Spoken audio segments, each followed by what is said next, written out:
Hello, I'm Geoffrey Litt, a PhD student at MIT, and today I want to tell you about a new way for end users to customize software without doing any traditional programming. And this is joint work done with my advisor Daniel Jackson at MIT, as well as two undergraduates, Tyler Millis and Jessica Quaye. One of the great things about the web is just how malleable it is. I can install browser extensions that make all sorts of useful customizations to websites that I use every day. I can even dive into the browser developer tools and restyle a website or run arbitrary JavaScript on the page. But there's a problem with all of this, which is that all of this malleability, it's only accessible to programmers. If you're a typical end user who doesn't know how to program in JavaScript, you can't create your own browser extensions or customize websites really at all. So this raises the question, can we find some way to enable end users to customize websites in a more lightweight way as part of their everyday usage of the web? This is a problem that many projects in the past have tried to explore, and today I'm going to show you a new approach. I'll demonstrate to you the system we developed called Wildcard, which is a browser extension that lets end users modify real websites in useful ways. But in addition to showing you the system, I'm also going to talk about three ideas that are embodied by the system, which I think are useful ways of thinking about software. First, I'll talk about how empowering it can be for software to be customizable by direct manipulation rather than by writing traditional code. I'll also talk about how we can make customization a lot easier by creating semantic wrappers around existing software that expose higher level meaning. And finally, I'll talk about how I think this work may suggest a path towards breaking down data silos and taking back more agency over our data. All right, let's start at the beginning with customization by direct manipulation. This diagram sums up the main problem with software customization today, which is that as you increase the power you want for tailoring your software, there are these sudden cliffs where you have to invest a lot in developing new skills. And in particular, there's the biggest cliff of all, which is going from being just someone who tinkers with software to being a programmer who can deeply customize their software in some sort of full programming language. A better approach than this is a smoother slope, where there are many different techniques, and each one only requires a small incremental increase in skill. So what does this look like in the context of the web? Well, we propose a new technique called DataDriven Customization that helps to span this gap. And here's how it works. We start out with the original UI of the application, and next to it, we introduce this table view, which shows some of the essential information from the UI in a table form. Now beyond that, we also keep the user interface and this table bidirectionally synchronized. And what that means is that the user can manipulate this table as a means of customizing the original application. Let me show you an example. This is the grocery website Instacart, which I've been using to buy groceries online. And the other day, when I was finalizing one of my orders, I wanted to sort my items by price so that I could audit the most expensive items at the top of the list. Now, the Instacart website doesn't have any way of sorting my items at all, but let me show you how I was able to do it using Wildcard. So here's my grocery list. You can see it has a bunch of items in it, and when I open up the table view, you'll see that each of these items has a row in the table. And as I click through the table view, the system shows me how the table and the original page correspond to each other. Now when I sort by the price header, it sorts the table but also the original web page. So now the items in the page are sorted by price as well. At this point, I can just close up that table and continue browsing Instacart using their original user interface, but with the items sorted. Now it's worth pointing out, sorting is a very familiar direct manipulation interaction. I was able to just see the relevant data, click a button, and instantly see the results. However, we were able to use that interaction to perform a new customization that was not part of the original web page. So this shows how direct manipulation can be a powerful customization technique on a real website.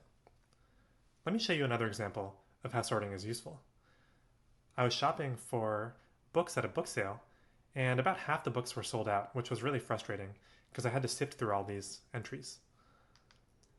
I can use a similar approach to fix the problem with Wildcard though.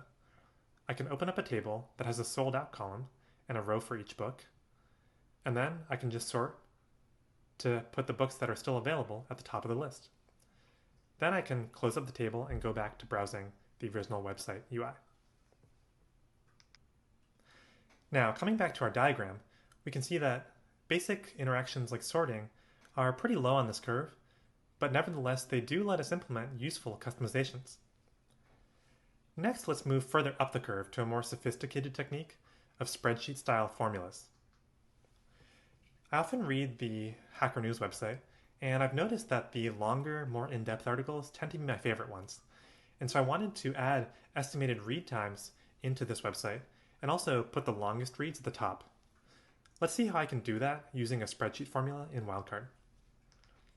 So I'll open up a table, which once again has one row per article on the page with attributes like the link and the number of points. I can sort as before, but this time I'm going to enter a spreadsheet formula. This calls a function called readTime in seconds, which calls an API to fetch the estimated read time for that URL. Now I'll enter another formula to turn that seconds number into minutes. Looks like I should round to get nice whole numbers. And then at this point, I can just click a button to show those values in the context of the original page. Now it's a little hard to understand just a number like that, so I can edit my formula to add a label. And finally, I can sort by the numeric column to put the longest reads at the top. And just like that, we have read times integrated into Hacker News. So what that illustrates is that spreadsheet formulas are capable of producing more sophisticated customizations in this tool.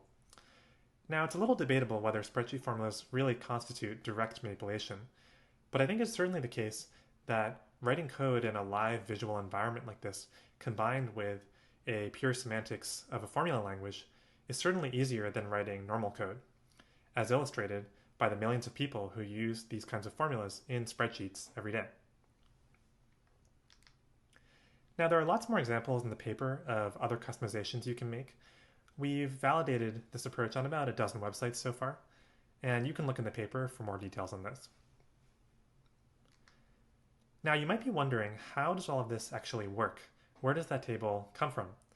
And to address that question, let's turn to the next idea of semantic wrappers.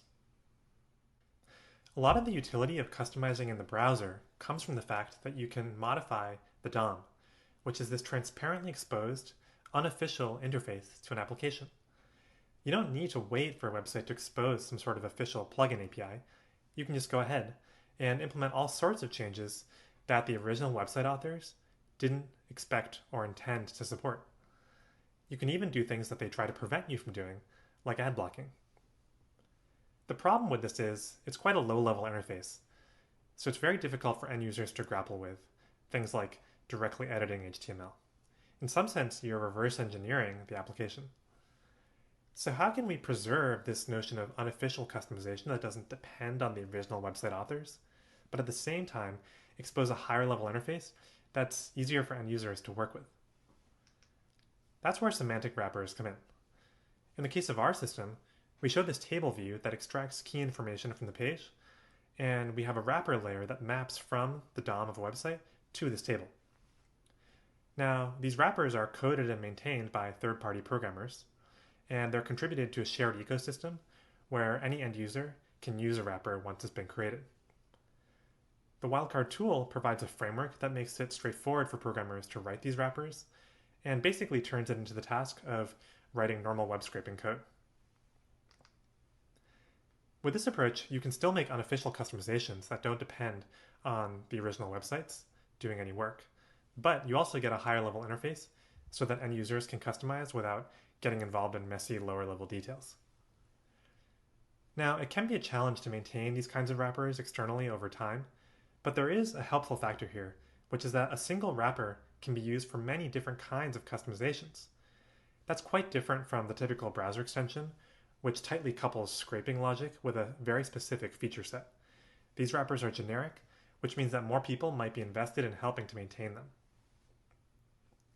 I just want to mention that this isn't a new idea. There's been lots of prior work on this sort of thing, including fancier techniques like automatically generating these wrappers or helping end users create them. And we are considering future work in that direction as well, but for now, we just have programmers write the wrappers. All right, let's move on to the next idea, decoupling data from applications. In the traditional world of desktop computing, everything revolved around files. You could manage files yourself, open them in multiple applications. But these days, things are changing. As things move to the cloud, a lot of data is getting centralized in data silos, where an application and its data all get bundled together, and you can only access the data through that single application, whether that's Google Docs and Apple Notes, or Facebook and Twitter. And as a result of this, we've lost a lot of control over our data, as well as a lot of interoperability between applications. Now, there have been some interesting proposals for remedying this, with more decentralized architectures that give users more control of their data. For example, last year at the Onward conference, there was a talk on local first software, and Tim Berners-Lee and collaborators have also been working on the Solid project, which are both very inspiring directions. But I think there's a challenge, which is that these projects represent a large shift in how the web is architected. And in contrast, I think that our Wildcard project suggests a more incremental path towards this kind of vision that works together with the existing web. Let me show you what I mean. Starting with some website, we can extract data from that application using these semantic wrappers, but then we can also augment that with additional local data that's stored in our browsers. Let me show you an example. Back on the Instacart grocery website, I had the desire to jot down notes on my grocery list, just like you might on a paper grocery list. Now, Instacart, again, didn't have this feature built in, but I was able to do it with Wildcard. So I open up the table, and this time I'm just going to type some text into this additional column on the right-hand side, like I might in a spreadsheet. And you'll notice that the text appears in the original web page. So this is serving as sort of an annotation mechanism. But in addition, these annotations are actually persisted in my browser. So even if I go and refresh the page, when I come back, those annotations will show up just in the same place that they were before. And I didn't need to wait for Instacart to develop some sort of annotation feature, but I also didn't need to send Instacart this data at all. I was just able to store it in my computer.